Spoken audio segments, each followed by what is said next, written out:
রাধে রাধে বন্ধুরা, সুপ্রভাত সকলকে। কেমন আছো তোমরা সবাই? আমাদের গল্পকথা নতুন আরও একটা সুন্দর ব্লগে তোমাদের সকলকে জানাই স্বাগতম। আশা করছি সকলে খুব ভালো আছো, সুস্থ আছো, আর আমরাও বেশ ভালো আছি। আর আজকে যেদিনে ভিডিওটা শেয়ার করছি এটা হচ্ছে গত রবিবারের ব্লগ, অর্থাৎ জামাই ষষ্ঠীর পরের দিন। তো জামাই ষষ্ঠী যেহেতু এবার শনিবারে পড়েছে, তো সেটা তো নিরামিষ বার ছিল, তো সেই জন্যে কোনো সেলিব্রেশনই জামাই ষষ্ঠীর হয়নি। শুধু যেটুকু যা নিয়ম পালন করতে হয় শুধু সেইটুকুই করা হয়েছিল। বাট বাদবাকি সমস্ত খাওয়া দাওয়া, হই হুল্লোড়, আনন্দ সমস্ত কিছু হবে আজকে। তো আজকের ব্লগটা একটু তো অন্যরকম হতেই চলেছে। তো মার ওখানে তো যাব, তবে তার আগে এবারই মোটামুটি কাজ শেষ করে তারপরেই যেতে হবে। কারণ আমি আর কৌশিক নাই মার ওখানে খাবো, বাপি তো বাড়িতেই থাকবে, বাপির তো খাবার দাবারের ব্যবস্থা করে দিয়ে যেতে হবে। তো সেই মতোই না, আজকে রবিবার হলেও না দেরি করে ঘুম থেকে ওঠার একদমই স্কোপ ছিল না। মোটামুটি 6:30 থেকে উঠে সমস্ত কাজ করতে শুরু করে দিয়েছি।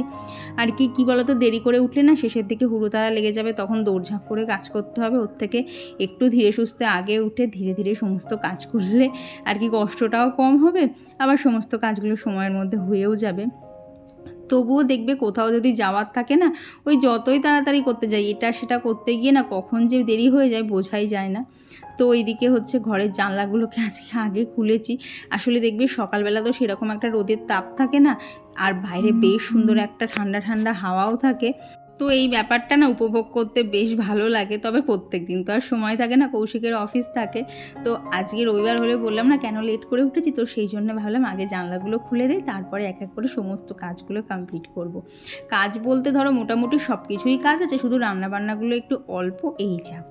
তো এইদিকে বিছানাটা গুছিয়ে নিয়েছি, আর এদিকে দেখো জামা কাপড়ের ঢিবি। তোমরা লাস্ট কয়েকদিনের ভিডিও ফলো করলে দেখতে পাবে যখনই আমি ভিডিও করছি জামা কাপড় এইরকম ঢিবি হয়ে রয়েছে। আসলে সত্যি বলতে প্রত্যেক দিন কাজ করার মতো সেম এনার্জি থাকে না। ওই যখন দেখি আর পাচ্ছি না, চেয়ারের উপরে একদম পুরো পাহাড় হয়ে গেছে, তখন মনে হয় না এবার যত কষ্টই হোক গোছাতেই হবে। আসলে কি বলো তো, কষ্ট হোক পরিশ্রম হোক যেটাই বলো না কেন, তারপরেও না যখন চারিদিকটা পরিষ্কার লাগে তখন কিন্তু দেখতে খুব ভালো লাগে। আর এইরকম ঘরের সামনে যদি জামাকাপড় জমে থাকে এমনিই দেখবে অসহ্য লাগে, কিন্তু ওই যে সবসময় করতে ইচ্ছা করে না, ভালো লাগে না, তো যার জন্য আর করা হয় না। তো যে কটা জামাকাপড় হাতে গোছানো গেছে দাঁড়িয়ে দাঁড়িয়ে সে কটা গুছিয়ে নিয়েছি। আর এই যে এইগুলো একটুখানি ভালো করে পাতিয়ে আর কি ভাঁজ করতে হবে, করে এগুলো সব বিছানার নিচে দেবো। আসলে সকালবেলা না এখন আয়রন করতে একটুও ইচ্ছা করছে না, তো সেই জন্য ভাবলাম এগুলোকে সব বিছানার নিচে দিয়ে দিই। আজকে তো আর কৌশিক পড়ছে না, আর কালকে অফিস যাবে, তার মতো মানে সেই জন্য না 2-3টে জামা অলরেডি আছে। তো এগুলো এখন 2-3 দিন এমনিতেই বিছানার নিচে রাখা যাবে, তো ভালো মতো আয়রন হয়েই যাবে। তো সেই জন্য না এগুলো হাতে করেই ভালোভাবে ভাঁজ করে দিয়েছি, দিয়ে এই যে সমস্ত জামাকাপড় বিছানার নিচে ঝুঁকিয়ে দিয়েছি। চলো এবার এরা এখানে ভালোভাবে নিজেদের মতো আয়রন হতে থাক। ওদিকে হচ্ছে রবিবার, মেশিন তো চালাতেই হবে। তবে জানো তো গতকাল 1 রাউন্ড চালিয়ে রেখেছিলাম, কারণ আজকে 2বার চালানোর মতো সময় হবে না, কারণ কৌশিকও বাড়ি থাকবে না, ও তো যাবে। তো সেই জন্যে কে মেলবে কে তুলবে, তো সেই জন্য না গতকাল অর্ধেক কেচে রেখেছিলাম, আর টুকটাক কিছু জমেছিল, তো সেইগুলোই এই যে আজকে কাচছি। এই কাচতে দিয়ে আমি চলে যাব কাজ, মানে কেচে বার করে মেলা তোলা সমস্ত দায়িত্ব কৌশিকের। আমি জাস্ট কোনো রকমে এই যে বাসি কাজ একটুখানি সেরে রেখে রান্নাবান্নাগুলো সেরে আর কি চলে যাব। না হলে না মার ওখানে সেই একদম খাওয়ার সময় গেলে কেমন একটা লাগে না। আর একটু আগে করে গেলে মার সাথে একটুখানি গল্পগুজবও করা যায়, তারপর বোনও আসবে। তা বুঝতেই পারছো 3জন মহিলা যদি একসঙ্গে হয় কত ধরনের গল্প থাকে, তো একটু গল্পও করবো, তো সেই জন্য একটু আগে ভাগেই যাব।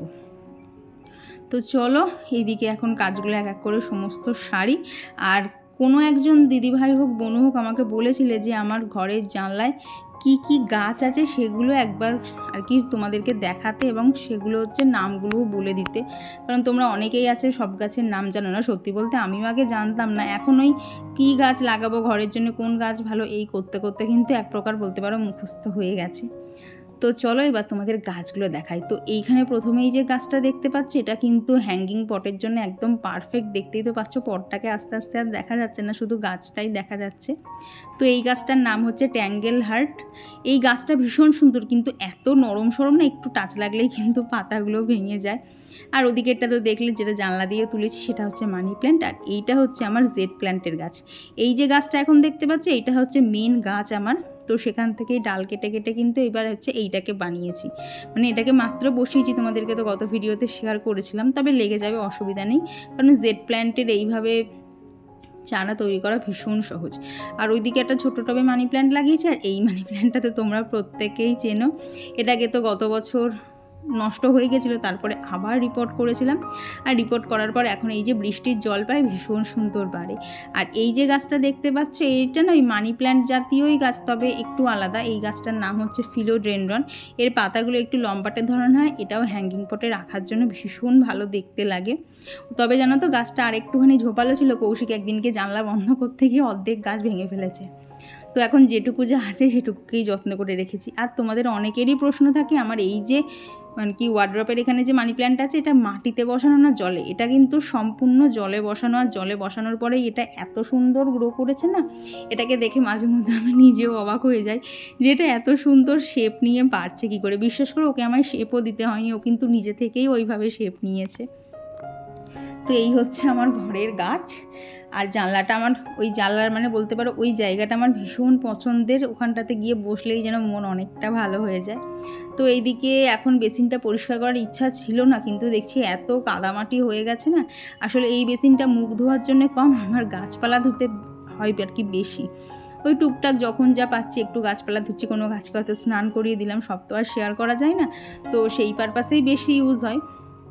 তো যাই হোক চলে এসেছি নিচে, এখন এখানে বাপির জন্য একটুখানি ব্রেকফাস্ট বানিয়ে নেব। আর আজকে ব্রেকফাস্টে বাপিকে একটু পাস্তাই বানিয়ে দেবো, খুবই চটজলদি হয়ে যাবে।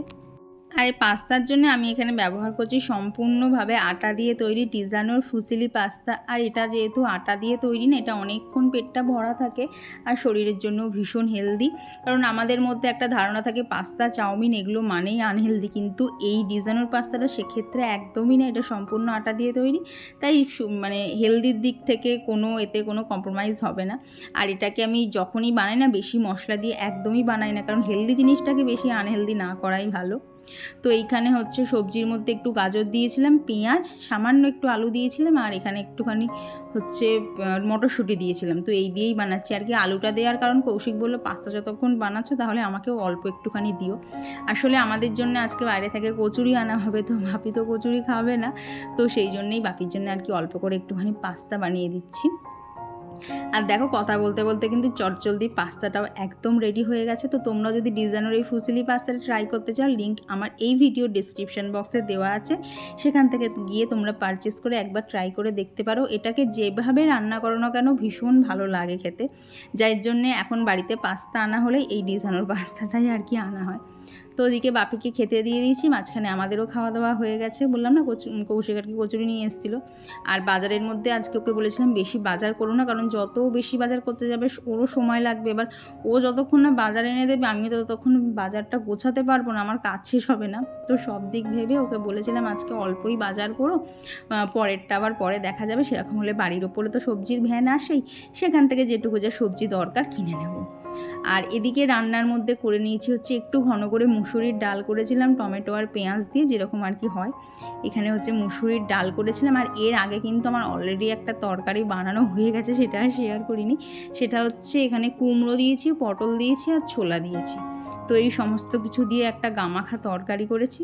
আর বাপি যেহেতু মাছের ঝোল টোল খায় না, তো মাছটা ঝোল করবো না, একটু ভালোভাবে ভেজে রেখে দেবো আর কি। এই হচ্ছে বাপির মেনু। ভাত তো সাথে আছেই, ডাল, তার সাথে একটা তরকারি আর এই যে মাছ ভাজা। তো এই হচ্ছে বাপির মেনু। তো এইটুকুই আজকের এখন রান্নাবান্না করবো। আর রান্নাবান্না করবো না, কারণ এই যে তোমরা দেখছো এইটুকু সময় ভিডিওটা, কিন্তু এটা করতেই আমার অনেকটা সময় লেগেছে। তারপর মাঝখানে অনেক ছোটোখাটো কাজ থাকে, সব তো আর ক্যামেরাতে নেওয়া যায় না। তো আজকের এই যে সকালে রান্নাতে করে নিয়েছি ডাল, কুমড়োর তরকারি, মাছ ভাজা। তো চলো এখন রান্নাঘরটাকে ক্লিন করে আগে ওপরে গিয়ে একটুখানি বসি, দেন হচ্ছে স্নান করব। সকাল থেকে তাড়াতাড়ি উঠে সমস্ত কাজ কমপ্লিট হলো, এখন একটুখানি বসবো। আর পাচ্ছি না, মানে হাফ ধরে গেছে, আমার কথা শুনলেই বুঝতে পারবে হাফ ধরে গেছে পুরো। একটুখানি বসবো, দেন হচ্ছে স্নান টান করতে যাবো, অনেকটাই বেলা হয়েছে। মানে এই সময় যদি মার কাছে চলে যেতে পারতাম বেটার হতো, বাট হয়ে উঠলো না। এত কাজ থাকে না, টুকটুক টুকটুক করে করতে করতে, এটা করি সেটা করি করতে করতে কত কাজ কোথার থেকে জমে যায়। তারপরে অন্যদিন তো রবিবারে লেট করে উঠি, আজকে যেহেতু জামাই ষষ্ঠী উপলক্ষে মার ওপরে যাবো, যদিও জামাই ষষ্ঠী কতবার চলে গেছে, তবুও যেহেতু শনিবার ছিল সব নিরামিষ, সেই জন্যে আজকেই সেটা আর কি সেলিব্রেট করা হবে। তো মা তো ওদিকে অলরেডি রান্নাবান্না সব মনে হয় গোছগাছ শুরু করে দিয়েছে। তো আমি এখান থেকে কি করেছি বলো তো, মার পক্ষে তো সম্ভব না যে মানে সকালবেলা উঠে এখন বাজারে গিয়ে মাটন আনা, তো আমাদের এখানে মাটনটা ভালো পাওয়া যায়। তো আমি আর কৌশিক গিয়ে সকালবেলা মাটন নিয়ে এসেছি, এনে ভালোভাবে ধুয়ে রেখেছি, তারপরে মার ওখানে নিয়ে যাব, মা তারপরে গিয়ে রান্না করবে। আমাদের এখানে মাটনটা এত সুন্দর দেয় না, ভীষণ সুন্দর গলে যায় আর টেস্টও থাকে ভালো। তো সেই জন্য এইবারে এই দোকান থেকেই নিয়েছি। আর আমাদের ওদিককার দোকানগুলোতে তো একদম লম্বা লাইন, মানে মা যদি এখন কিনতে বেরোয় মাকে হয়তো 1 ঘন্টা লাইনেই দাঁড়াতে হবে। তো সেই জন্য মা বললো নিয়ে আসতে। তো সেই রকম সব কিছু গোছগাছ চলছে। তো এখন একটুখানি বসি, আর আমি বসবো, বাট তোমাদের জন্য একটুখানি ক্লিপ গতকালকে তুলে রেখেছি, যেহেতু জামাই ষষ্ঠীর সমস্ত নিয়মকানুন গতকালকে ছিল। তো গতকালও ঠিক এইটুকু করে একটা সেলিব্রেশন করা হয়েছে। তো গতকাল যেহেতু কোনো বড় ভিডিও শ্যুট করিনি, তাই আর সেইভাবে শেয়ার করা হয়নি। তো কিছু কিছু ক্লিপ তুলে রেখেছি, সেগুলোই তোমাদের সাথে শেয়ার করবো। অলরেডি তোমরা শর্টসে দেখে নিয়েছো, বাট বড় করে এই ভিডিওর মাঝখানে একটুখানি দেখে নাও। ততক্ষণ আমি স্নান পুজো সমস্ত কিছু কমপ্লিট করে রেডি হই, তারপর আবার দেখা হচ্ছে। রবিবারের ভিডিওর সাথে শনিবারের কিছু ক্লিপ একটু অ্যাড করে নিচ্ছি। আজকে কোনো ভিডিও শ্যুট করিনি, কারণ সমস্ত কিছু আগামীকাল শ্যুট করব। তো যার জন্য আজকে সন্ধে ঠিক না, এখন বাজে রাত 9:15। তো এখনকার যেটুকু আয়োজন তো সেইটুকুই শেয়ার করছি। তো এখন আর শাড়িটারি কিছু পরিনি, এই রাত্রেবেলা আর কিছু ভালো লাগছে না, আর প্রচণ্ড গরম। 2 দিন বৃষ্টি হয়েছিল, একটুখানি তাও কমেছিল, বাট আজকে প্রচণ্ড গরম। এই যে ফ্যান অফ করেছি, ঘেমে পুরো স্নান করেছি। তো এই কুর্তিটাই পরেছি। তবে জামাই ষষ্ঠী বলে কৌশিককে একটা নতুন টি শার্ট বার করে দিলাম, ওর অনেকগুলো জমা ছিল। তো এই হচ্ছে আজকের জামাই। টি শার্টটা কেমন হয়েছে বলো, সবাই জানিয়ে। এটা অনেক দিনের পুরনো, পরে না, জোর জবস্তি করে পড়ালাম। তো এখন যাই, তো কী কী মার ওখানে হচ্ছে না হচ্ছে সমস্ত কিছুই শেয়ার করবো। তবে আজকে বেশি কিছু হবে না, সমস্ত কিছুই আগামীকালের হবে, কারণ আজকে সবারই কাজ ছিল। এই রাত 9টার সময় আর মা কী করবে, তো কী হচ্ছে না হচ্ছে সব কিছুই তোমাদের সাথে শেয়ার করছি। আর এই তো চলে এসেছি মার এখানে। আর যেহেতু আমরা অনেকটাই রাত করে এসেছি, মা সমস্ত গোছগাছ কমপ্লিট, সেখানে আর হেল্প করার কিছু নেই। তো এসে দেখলাম মা এখানে আর কি গরম গরম লুচি ভাজছে। তো আমি আর বোন তো চলে এসেছি, তো বোনকে বললাম তুই সমস্ত যা যা আর কি মা গুছিয়েছে সেগুলো এখানে এনে দে, সমস্ত কিছু মেঝেই এক এক করে সাজাই। আর কি কিছু জিনিস টেবিলে ছিল, কিছু জিনিস ফ্রিজে রাখা ছিল, তো সেগুলোই বোন আর কি এক এক করে এনে দিচ্ছে, আর এখানে আর কি গোছানো চলছে। আর আমাদের জামা ষষ্ঠী বুঝতেই পারছো, রাত 9:30টার সময় এখন গোছগাছ হচ্ছে। কি করা যাবে, কারোর ছুটি নেই। তো আজকে এই মানে জামা ষষ্ঠীর দিনের মেনুতে ছিল হচ্ছে ওখানে ফল, চিঁড়ে, দই, আর সাথে মুরগি ছিল, আর এদিকে এই যে লুচি, তারপরে ঘুগনি, এখানে মা ম্যাঙ্গো শেক বানিয়েছিল, তার সাথে মিষ্টি ছিল। তো এই ছিল এখনকার আজকের রাতের মেনু। আর যেহেতু আমরা অনেকটা রাতে গেছি, এই জামাই ষষ্ঠীর স্পেশাল খাওয়া দাওয়া বলতে আর কিছুই না, কারণ এইসব সারতেই প্রায় 10টা 15-20 হয়ে গেছিলো। তারপরে আবারও বাড়ি আসার তাড়া ছিল, যার জন্য সমস্ত কিছু না একদম পুরো গায়ে গায়ে হয়ে গেছে। তো এখানে না এই যে কলার ছড়াটা দেখতে পাচ্ছ, এটা দিয়েই মা আর কি সকালে পুজো দিয়েছিল। তো সেইটাই একটু মাথায় ঠেকাতে হয়, আর একটুখানি তেল হলুদ থাকে সেটা কপালে ছোঁয়াতে হয়। আর এই যে সাথে হচ্ছে দই চিড়েটা খেতে হয়। তবে অনেকেরই দেখবে দই চিড়ে দিয়ে না একসাথে মাখা থাকে, কিন্তু এবারের জামাইরা কেউ দই চিড়ে খেতে পছন্দ করে না, তো সেই জন্য ওইভাবে আলাদা করে দেওয়া হয়। আর এই হচ্ছে জামাই ষষ্ঠী উপলক্ষে গিফট। তো প্রত্যেকবার মাকে তো শাড়ি, বাবাকে জামা এইসব দেওয়া হয়, তবে এইবারে একটু অন্যরকমই ট্রাই করা হলো। আর কি জামা কাপড় তো মাঝে মধ্যেই এটা সেটা করে হয়েই থাকে, তবে ঘরে দেখবে একটা নতুন জিনিস এলে কিন্তু আনন্দটা অনেকটাই বেশি হয়। তো এখানে কিছু মার চোখ বাঁধার জন্য পাচ্ছিলাম না, অগত্যা মার শাড়ির আঁচলটাই নিয়েছিলাম। তো এই হচ্ছে জামা ষষ্ঠী উপলক্ষে গিফট। মাকে এখানে একটা রাইস কুকার গিফট করা হয়েছে, যাতে মার কাজের একটু সুবিধা হয়। কারণ আমরা যখন সবাই আসি, মাকে সেই বড় ডেকচি বার করে করে ভাত করতে হয়, সেই বড় বড় জিনিসপত্র আবার মাজতে হয়। আর এই রাইস কুকারটাতে কিন্তু মোটামুটি 8-10 জনের ভাত ইজিলি হয়ে যাবে, এতটাই বড় দেখে কেনা হয়েছে, যাতে বাড়িতে কেউ এলেও মার কোনো অসুবিধা হয় না আর কি, রাইস কুকারের খুব ভালোভাবে ভাতটা করে নিতে পারে। তো এইখানে হচ্ছে এইটাই গিফট। তোমাদের কেমন লাগলো গিফটটা অবশ্যই জানিও। আর মার যেহেতু সাদা কালারের জিনিস ভীষণ পছন্দের, তো মাকে এই জন্য সাদার ওপরেই নেওয়া হয়েছে। তো তারপরে এই যে এখানে জামাইরা তো বেশ মহানন্দে খাচ্ছিল, সমস্ত কিছু সাজিয়ে গুছিয়ে দেওয়া হচ্ছিল। আর মাঝখান থেকে আমি আর বোন একটুখানি প্রসাদ পাচ্ছিলাম না, আর কি কেড়ে বেগড়ে প্রসাদ নিয়ে নিচ্ছিলাম। আর কি লুচি ঘুগনি খেতে আমার তো ভীষণ ভালো লাগে, তো সামনে পাওয়ার পর আর কি ওয়েট করতে পারিনি, একটু আমার লুচি ঘুগনি লাগবেই। আর এদিকে মা রাতের জন্য আলাদা করে করেছিল হচ্ছে পটল পোস্ত, তার সাথে ছিল হচ্ছে আলুর দম, আর এই সন্ধ্যের জন্য একটুখানি ঘুগনি করেছিল, তো সেটাও সাথে নিয়ে নেওয়া হয়েছিল। আর তার সাথে ছিল হচ্ছে গরম গরম লুচি।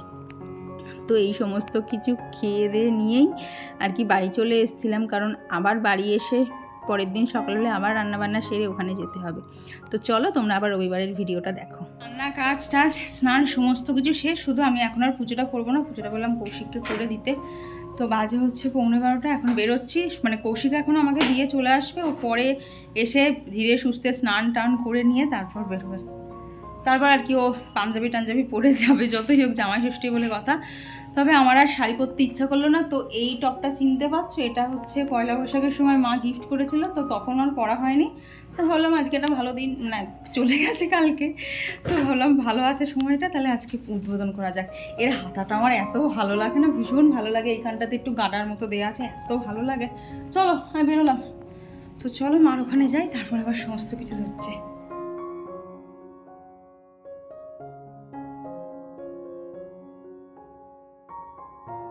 তো চলে এসেছি মার কাছে, কৌশিক আমাকে নামিয়ে দিয়ে ও বাড়ি চলে গেছে, কারণ ওর অনেক এখনও টুকটাক জিনিসপত্র কেনা আছে, স্নান করবে, পুজো করবে, অনেক কাজ আছে, তো ওইগুলো চলে গেছে। আর এই যে আমি হাতে রসুন নিয়ে বসেছি, কারণ এখন রান্না হবে মাটন। এমনি সব রান্না হয়ে গেছে, শুধু মাটনটাই বাকি আছে, তো তার জন্য এখন রসুন ছাড়ানো চলছে। আর এখানে এখন আমি এখানে বসে, এখানে বোন বসে, আর মা ওইখানে বসে জিনিসপত্র কাটছে। এখন মানে গল্প কম হচ্ছে, মানে গল্প বেশি হচ্ছে, রান্না কম হয়ে যাচ্ছে। তো এই চলছে, জানি না আমি কতটা কি ভিডিও করতে পারবো, কারণ এক এক সময় আমার ক্যামেরা অন করার কথা মনেই থাকছে না, গল্প করতে করতে ভুলে যাচ্ছি। এখন খুব মনে করে অন করেছি, তাও ফোন ওই ঘরে ছিল, ওকে বললাম ফোনটা এনে দে, আমি একটুখানি ভিডিও করি। তো এই হচ্ছে এখন আমাদের ব্যাপার স্যাপার। তো এখন বাদ বাকি যা রান্না আছে সমস্ত কিছু আগে হয়ে যাক, তারপর যখন সবাইকে গুছিয়ে খেতে দেওয়া হবে তখন আবার ভিডিওটা অন করছি। এখন ঝটপটাকে এখন সমস্ত প্রসেসিং করে সমস্ত জিনিসপত্রটাকে বানানো হয়ে যায়। আর এখানে মা একটুখানি কাতলা মাছের কালিয়া না দই কাতলা কি যেন একটা বানাচ্ছিল, আমার এখন মনে নেই, তো সেটাকেই একটুখানি নাড়ছিলাম। আর কি মা এদিকে একটুখানি অন্য কাজে গেছিলো, তো রান্নাবান্না কিছুই আমায় করতে হয়নি, সবই আজকে মাই করেছে। তো ওদিকে মাছটাও হয়ে গেছে, আর এদিকে হচ্ছে মাটন কষানো চলছে। এত সুন্দর গন্ধ বেরিয়েছিল, মা মাটন কষাচ্ছিল, তো খানিকটা বাটি করে তুলে নিয়ে চলে এসেছি। মানে এইগুলো মার কাছে থাকলেই সম্ভব হয়, কারণ কি বলো তো, বাড়িতে রান্না করতে গেলে না, নিজে রান্না করতে করতে একদম আর নিজের পরে খেতে ইচ্ছা করে না, তখন মনে হয় সবাইকে খেতে দিয়ে আমি একটুখানি রেস্ট নেই। বাট এত সুন্দর গন্ধ বেরোচ্ছিল, গন্ধের টানে টানে আমি চলে গেছি, কি দারুণ গন্ধ বেরোচ্ছিল, আর হয়েছেও দারুণ। এভাবে খাবি তো? ও বোন ওখানে শুয়ে শুয়ে টিভি মানে ফোন দেখছে, তো এত সুন্দর গন্ধ বেরিয়েছে না, এমনি খিদে পেয়ে যাচ্ছে, ভীষণ ভালো হয়েছে খেতে। তার টেস্ট করি।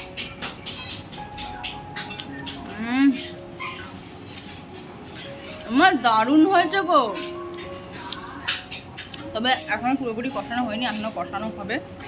বাট যা সুন্দর গন্ধ বেরোচ্ছিল, আমি তাই যা হয়েছে তাই তুলে নিয়ে চলে এসেছি, হেভি লাগছে খেতে। আর এই হচ্ছে আজকে মার হাতের মাটনের স্পেশাল রান্না, এত সুন্দর হয়েছিল, মানে দেখবে রান্না কিন্তু দেখলেও অনেকটা বোঝা যায়। তো ওদিকে রান্নাবান্না সব কমপ্লিট, কিন্তু এখানে জামাইরা এখনও এসে উঠছিল না, তো সেই জন্যে মা আবার একটু অমলেট ভেজে দিল। এখানে আমি আর বোন বসে বসে একটু অমলেট খাচ্ছিলাম। আর তারপর এখন মানে জামাইরা আসবো করছে, সবাইকে ফোন করা হলো, তো ভাবলাম এবার তাহলে বাসন্তী পোলাওটা বসিয়ে দিই। তো আজকে বাসন্তী পোলাওটা রাইস কুকারেই করা হবে, তো ওখানেই বাসন্তী পোলাওটা বসিয়ে দিয়েছি। তো এদিকে একটুখানি গল্প টল্প করতে করতেই দেখলাম বেল বাজলো। তো প্রথমে এসেছিলো হচ্ছে কৌশিক, তারপর কৌশিক এসে জাস্ট ওপরে এসেছে, আবার দেখি বেল বাজলো, তো তারপরে চিরদীপও চলে এসছে। তো চলো এবার তোমাদেরকে দেখাই আজকের মেনুতে কী কী রয়েছে। তো জামাই ষষ্ঠী স্পেশাল মেনুতে এখানে রয়েছে হচ্ছে সাদা ভাত, কাঁচা লঙ্কা, গন্ধরাজ লেবু, তার সাথে মাছ ভাজা, পটল ভাজা, কুমড়ো ভাজা, ওদিকে ভেন্ডি ভাজা, আলু ভাজা, বেগুন ভাজা, তার সাথে ছিল মাছের মাথা দিয়ে মুগের ডাল, কাতলা মাছের কালিয়া, এখানে ছিল হচ্ছে বাসন্তী পোলাও আর স্যালাড, তার সাথে ছিল হচ্ছে মাটন, এখানে ছিল আমের একটা খুব সুন্দর চাটনিটা খেতেও আজকে ভীষণ ভালো হয়েছিল। তার সাথে ছিল মিষ্টি, দই, আইসক্রিম আর কোল্ড ড্রিঙ্কস। তো এই হচ্ছে জামাই ষষ্ঠীর মেনু। আর জামাইয়ের মুখের হাসি তো দেখতেই পাচ্ছ। আসলে দেখবে সে যাকেই দেওয়া হোক না কেন, এরকম বেশ সাজিয়ে গুছিয়ে খেতে দিলে এমনিই কিন্তু বেশ আনন্দে মনটা ফুরফুর করে। তো এই যে সারাদিন ধরে মা রান্নাবান্না করে এই অবধি গুছিয়েছে। আসলে কি বলতো, মাকে বলেছিলাম বেশি হাবিজাবি না করতে, কারণ দেখবে এক গাদা আইটেম থাকলে না ঠিকঠাক করে খাওয়াও যায় না। মাকে বলেছিলাম যেটুকু না করলে নয় সেটুকুই করতে। গুড ইভিনিং সকলকে। তো দুপুরবেলা খাওয়া দাওয়ার পর একটা জমিয়ে ঘুম হয়েছে। ঘুমোতে এত আরাম লাগছিল না। আসলে দেখবে সবাই মিলে একসাথে হলে কিন্তু মজাটা অনেকটা বেশি হয়। তো সেইরকমই হয়েছে। এখন 7:20-25 মতো বাজে। তো এখন সবাই রেডি হয়েছি, কারণ এখন দুই জামাইয়ের জন্য গিফট কিনতে যাওয়া হবে। ওরা পছন্দ করেই নেবে, তো সেই জন্যই আর আগে থেকে কেনা হয়নি। তো এখন সেটাই কিনতে বেরোচ্ছি। তো কি করছি না করছি চলো আগে বেরোই, তারপর শেয়ার করছি। আর এখন কি বাজারে যাওয়ার মধ্যে আমি, কৌশিক, বাবি, চিরদীপ আর মা এই কজনেই যাবো। বাবা এখনও দোকান থেকে আসেনি। তো এখন এই কজনাই হচ্ছে জামাই ষষ্ঠীর উপলক্ষে গিফট কিনতে। তো সেই জন্য কোথায় যাব করতে করতে ভাবলাম বাজার কলকাতায় তাই যাই। মোটামুটি আমাদের এখানে কালেকশন ভালোই থাকে, বলবো না খুব ভালো, তবে কাজ চলে যাওয়ার মতো মানে চলে যায়। আর এতটা রাত হয়ে গেছে, এখন এ দোকান ও দোকান করে ঘুরে পছন্দ করার মতনও সময় নেই। তো এখানে এসে প্রথমে কৌশিক ওর জন্য একটা শার্ট দেখে নিল। তো এই দুটোর মধ্যে কনফিউশন ছিল যে কোনটা নেওয়া হবে। তখন কৌশিককে বললাম এক কালারের জামা তো অনেকই পরা হয়, তো চেক শার্ট অনেক দিন পরা হয়নি, তো একটা চেকের মধ্যেই নাও। তো এই যে ব্লু কালারের শার্টটা দেখছো যেটা চেক চেক করা, তো সেই শার্টটাই কৌশিক নিয়েছিল। তো আজকে কৌশিকের জামা পছন্দ করতে একদমই সময় লাগেনি, ও এসেই ওই দুটো জামাকেই ধরেছিল, তো ওর মধ্যে একটা নিয়ে নেওয়া হয়েছিল। তো এখানে আরও ঘুরে ঘুরে দেখছিলাম, কারণ ওটা এক দেখাতে পছন্দ হয়ে গেছিলো, তো এখন অন্য কিছু দেখছিলাম। তবে সবের মধ্যখানে এইটাকেই ভালো বলে মনে হলো, তো সেই জন্যে আর চেঞ্জ করিনি, এইটাই নেওয়া হয়েছিল। তো কৌশিকের নেওয়া হয়ে যাওয়ার পর এখানে চিরদীপও দেখছিল, করতে করতে ওর এই যে এইটা পছন্দ হয়েছে আর কি। চিরদীপ একটু আবার লাইট কালার করতে পছন্দ করে, তো আর কি ওই জন্যেই মা আগে থেকে কিনে নিই যে যার যেরকম পছন্দ গিয়ে নিয়ে নেবা। কারণ মা একটা কিনে আনলো, সেটা হয়তো কারোর পছন্দ হলো না, ওর থেকে বাবা যার জিনিস সে গিয়ে পছন্দ করে নিয়ে নেবে। তারপরে এখানে একটুখানি বাবার জন্যও আর কি হাফাদা জামাগুলো দেখা হচ্ছিলো, কিন্তু না সেরকম পছন্দ হচ্ছিল না। তো আর এত রাতে ঠিকঠাক ঘুরতেও আর ভালো লাগছিল না, তো সেই জন্য ওই দুটো জামা কাপড় কেনা হয়েছে। আর কৌশিকের ডিওটা শেষ হয়ে গেছিলো, আর একটা কী যেন কেনা হয়েছিল ভুলে গেছি এখন। ডিও শেষ হয়ে গেছিলো আর পাউডারটা শেষ হয়ে গেছিলো, তো পাউডার এখানে ছিল না। তো এখানে অনেক ডিও বলো, তারপরে পারফিউম বলো, অনেক কিছু অপশান ছিল, তো এখান থেকে বেছে বেছে একটা ডিও নেওয়া হয়েছে। তো কোনটা নেওয়া হয়েছে সেটা না এই ভিডিওতে দেখাতে পারিনি, ওই নিচের দিকের লাইন থেকেই একটা ডিও নেওয়া হয়েছে। এখানে তো প্রচুর ছিল, আর কিছু কিছু ডিওর না কন্টেনারগুলোই এত সুন্দর দেখতে, বেশ ভালোই লাগছিলো। আর এখন মোটামুটি ওই 10টা মতো বাজে, আর মা এখানে হচ্ছে ফিশ ব্যাটার ফ্রাই বানিয়েছিল। তো এটা সন্ধেবেলা খাবার দরকার ছিল, কিন্তু দুপুরবেলা অত হেভি খাওয়ার পর আবার একটু বেরোনো ছিল, সমস্ত কিছু শেষ করতে করতে ব্যাটার ফ্রাই খেতে খেতে বেজে গেছে রাত 10। এখানে আর কোনো ভিডিও করা হয়নি, কারণ ওই যে দেখলে মা মাছের কি যেন ব্যাটার ফ্রাই না কি একটা যেন সামথিং বানিয়েছিল, তো সেটা খাওয়ার পর না তখন দেখে ঘড়িতে 10টা 10 বাজে। তারপর তাড়াহুড়ো করে খাওয়া দাওয়া করে বাড়ি এসেছি, কারণ কালকে সকালে কৌশিকের অফিস আছে। যদি রাত্রে ঠিকঠাক না ঘুমায় না, সকালে ওটা একদমই কাজ করতে ইচ্ছা করে না। আর রাত্রে মেনু বলতে মা বলছিল লুচি টুচি কিছু করবে কি না, কিন্তু দুপুরবেলা অত হেভি খাওয়ার পর রাত্রে ওই এইটুকু ভাত আর মাটনের একটুখানি ঝোল দিয়ে খেয়েছি। আর কি রাতে আর মাটন খেতেও ইচ্ছা করছিল না, তবে আজকে মার রান্না করা মাটনটা হেভি খেতে হয়েছিল। এই যা মানে এত ভালো হয়েছিল না, ঝোলটা দিয়েই ভাত খাওয়া হয়ে যাচ্ছিল, মানে ঝোল আর আলু পেলে কিছু লাগবে না, এত সুন্দর খেতে হয়েছিল। তো আজকের দিনটাতে এইভাবেই কাটলো। তো তোমাদের সব কিছু কেমন লাগলো অবশ্যই জানিও। ভেবেছিলাম জানো তো আরও কিছু শ্যুট করব, কিন্তু ব্যাপারটা হচ্ছে মার ওখানে গেলে না ক্যামেরা অন করতে মনে থাকে না, এটা সেটা বক বক করতে করতে, যেখানে আমি মা বোন 3 জনে একসাথে হয়েছি, সেখানে ফোনটা কোথায় চলে যায় খুঁজে পাওয়া যায় না। তো এই ভিডিওটা এখানেই রাখছি। তোমাদের কেমন লাগলো সব কিছু অবশ্যই জানিও, ভালো লাগলে প্লিজ একটা লাইক করে দিও। তো আজকের জন্য সবাইকে জানাই গুড নাইট, টাটা।